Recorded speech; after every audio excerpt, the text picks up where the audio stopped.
Hello everyone, welcome back to my YouTube channel. आप सभी का मेरे यूट्यूब चैनल पे स्वागत है। तो दोस्तों, हम बात करने वाले हैं टोनम और दहेज बाबू के बारे में। जैसा कि आप लोगों ने वीडियो तो देख ही लिया होगा कि टोनम जी मेकअप करके पालिश पुट्टी लगाकर एकदम वाइट कलर की पुट्टी चेहरे पे लगाकर पति देव के साथ रेडी होकर हीरोइनिया बनकर जुल्फे खोलकर निकल पड़ी हैं। कहाँ? तो ससुर जी की फैक्ट्री, यानी कि जहां पर वो काम करते हैं, कोयले का खदान देखने। ससुर जी कहाँ पर क्या जॉब करते हैं, कैसे कैसे क्या होता है, ये पूरा डिटेलिंग देने के लिए टोनम जी सोची कि आज एक वीडियो बना ही लेते हैं। पति जॉब नहीं करता है तो क्या हुआ, पति काम करता हो या ना करता हो, पर ससुर जी तो सीसीएल में जॉब करते हैं। तो ससुर जी के ऊपर ही घमंड कर कर जाएंगे और दिखा कर आएंगे। अब भैया स्टार्टिंग हो जाती है वीडियो की सासू माँ के साथ। सासू माँ बेचारी रेडी नहीं रहती हैं, खड़ी रहती हैं इन लोगों के साथ, और ये लोग सुबह सुबह ही नहा धोकर रेडी हो जाते हैं, क्योंकि इन लोगों को तो वीडियो बनाना था, कंटेंट बनाना था, ससुर जी के यहाँ जाके बकचोदी करना था। और बेचारी सासू माँ घर पे अकेले घर का पूरा काम करेंगी, खाना बनाएंगी, झाड़ू पोछा करेंगी और तैयार होकर बैठ के घर में अकेले ससुर जी का वेट करेंगी, क्योंकि ये लोगों को ही तो मेन था ना जाना। सोचो, आज तक शायद सासू माँ नहीं देखी होंगी कि उनके पति कहाँ जॉब करते हैं, कैसे करते हैं, कोयले का पूरा खदान कैसा है, कितनी बड़ी गाड़ी है, ससुर जी क्या काम करते हैं। इस चीज का नॉलेज शायद सासू माँ को नहीं होगा, कभी बेचारी गई नहीं होंगी। लेकिन दहेज बाबू धर्म पत्नी जी को लेकर गए थे दिखाने के लिए। वहां पर जाते सबसे ताज्जुब करने वाली बात ये थी कि ये दोनों ऐसे देख रहे थे कि जैसे कि ये लोग कोई बहुत अचंभित वाली चीजें देख रहे हैं। दहेज बाबू, आप यहीं पर तो ट्रेनिंग लिए थे ना जी, खदान, कोयला, फैक्ट्री और ये सारी चीजें आप तो पहली बार देखे नहीं है, क्योंकि सेम ही सेम चीजें तो आप अपने फेसबुक पर पोस्ट करे हैं इन्हीं गाड़ियों के साथ, इन्हीं कोयले के खदानों में काम करते हुए आप दिखाए थे ना कि आप यहाँ गए थे। तभी भी आप पिताजी के साथ जाते थे सिर्फ फोटो क्लिक करने, क्या जी, ट्रेनिंग के नाम पर। हाँ, अचंभित तो ऐसे हो रहे थे, फर्स्ट टाइम गए, फर्स्ट टाइम सोनम गई, आप नहीं गए। और अगर आप ये जो बोलती है ना फर्स्ट टाइम जिंदगी में पहली बार एक ही बार होता है भाई। 72 बार तो आप ससुर जी के साथ घूम ली हैं, ससुर जी क्या हो आई हैं, ससुर जी क्या करते हैं ये चीज बता चुकी हैं, तो फर्स्ट टाइम कैसे हुआ? वहां पर इतने सारे आदमी थे और अकेली टोनम एक अकेली औरत, कितना अजीब लग रहा था। अरे भैया, इससे बेटर तो अपनी सासू माँ को भी साथ लेकर गई होती, वो भी देख ली होती, जानकारी प्राप्त कर ली होती। बेचारी अकेले घर में थी और बहुरिया पहुंचकर वहां पर भी कब्जा कर ली। सोचो कितना बुरा लगता होगा कि पति के साथ सासू माँ अकेले क्वालिटी टाइम बिताने आई, यहाँ पर भी टोनम कैमरा उठा के पहुंच गई व्यूज कमाने के लिए, डॉलर छापने के लिए। और दहेज बाबू जब कार में बैठते हैं तो क्या बोलते कि सभी लोग बैठ गए हैं कार में। दोस्तों, सभी लोग कौन? आप और आपकी धर्म पत्नी जी बैठे थे पीछे आराम से ठाट से, और बेचारे भैया जी उर्फ ड्राइवर जी गाड़ी चला रहे थे। अब क्या टोनम ने इन भैया जी को परमानेंट ड्राइवर भी रख लिया है क्या?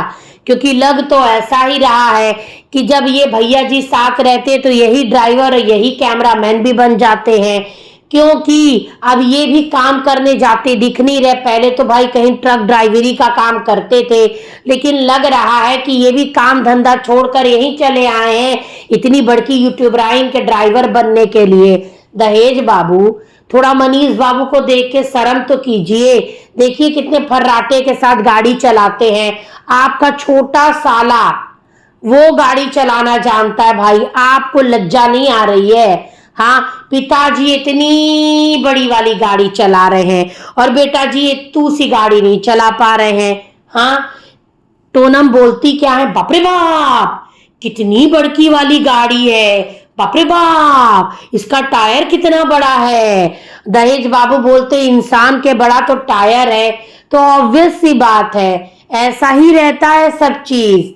अब आप लग रहा है कि ऐसे दिखा रहे हैं कि जैसे जिंदगी में पहली बार आप वहां पर गए हैं टोनम के लिए। ये सारी चीजें, चौंकना, अचंभित होना, ये सब टोनम को शोभा देता है।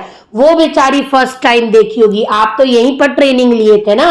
आपके लिए तो भाई पूरा नया कुछ है ही नहीं, लेकिन रिएक्ट ये भी कर रहे थे कि बाप रे बाप, भैया बड़का वाला टायर, बड़का वाला ये। और पापा जी बेचारे जहां पे काम करते थे वहां पर पहुंच कर भी अपना छीछा लेदर करिए, जुल्फी खोल कर आज गई हैं। आज सर पे पल्लू रखने का नहीं याद आया था संस्कारी पतों को सासू माँ के साथ। जुल्फी बकायदा खोल कर, लहरा कर, एकदम वाइट पुट्टी चेहरे पर पोत कर रेडी हुई थी।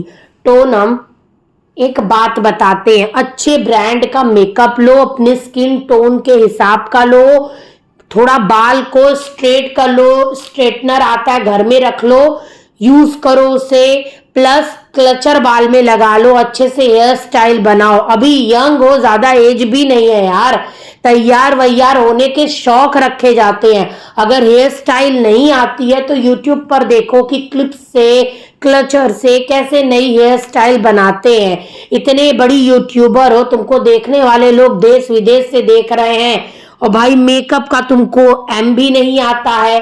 हाँ, एकदम कैसा लग रहा था मेकअप भाई साहब, एकदम बोलो ही मत। पहाड़ पर तो ऐसे लग रहा था जैसे कि पहाड़ की चोटी पर चुड़ैल साड़ी लहराते हुए जुल्फी खोलकर खड़ी थी। बुरा मत मानना, पर आज तुम लग बिल्कुल वैसी ही रही थी। बालों को अच्छे से बनाई होती, ससुर जी के काम करने के जगह पे गई थी। और ये तो मैं पहली बार देख रही हूँ कि किसी बाहर के इंसान और फैमिली मेंबर को ऐसे वर्किंग प्लेस पे अलाउ कर दिया गया है जाना और कैमरा उठा के वीडियो रिकॉर्ड करना। आप लोग में से बहुत लोग टाटा, सीसीएल और इन जैसी जगहों पर कंपनी वगैरह में जॉब करे होंगे, तो पता होगा कि यहाँ के रूल रेगुलेशन काफी मतलब ऐसे सख्त होते हैं। ऐसे रिकॉर्डिंग वगैरह करना तो अलाउ रहता नहीं है। और भाई कैसे ही इन लोगों को अंदर घुस जाने का, पूरा रिकॉर्डिंग करने का, पूरा मतलब एक एक चीज डीपली दिखाने का इनको मिला है। हाँ, ये तो ऐसे दिखा रही थी जैसे कि इनके ससुर जी की पूरी फैक्ट्री खदान हो, पूरा घूम घूम के दिखा रही थी। सासू माँ के लिए मुझे थोड़ा तरस आया कि बेचारी सासू माँ अकेले वहां पे घर पे थी।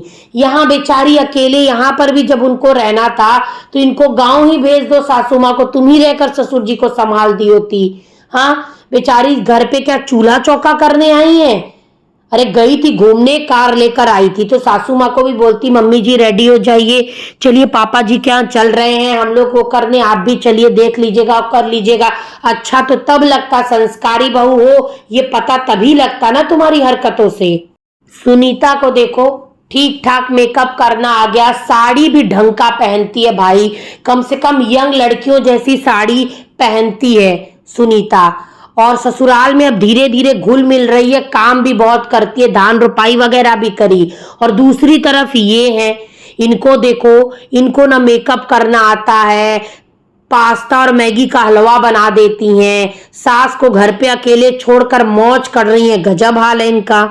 और इतनी अच्छी सास है कि रोक टोक नहीं कर रही, पल्लू रखने को नहीं बोल रही, इनको कहीं आने जाने से रोक नहीं रही, घर में सूट पहन रही हैं, बाहर निकल जा रही हैं, 3-4 महीने की बहू, कोई टोक रोक नहीं है। फिर भी सास को सब गाली दे रहे, बद्दुआ दे रहे। बताओ ये गलत है कि नहीं?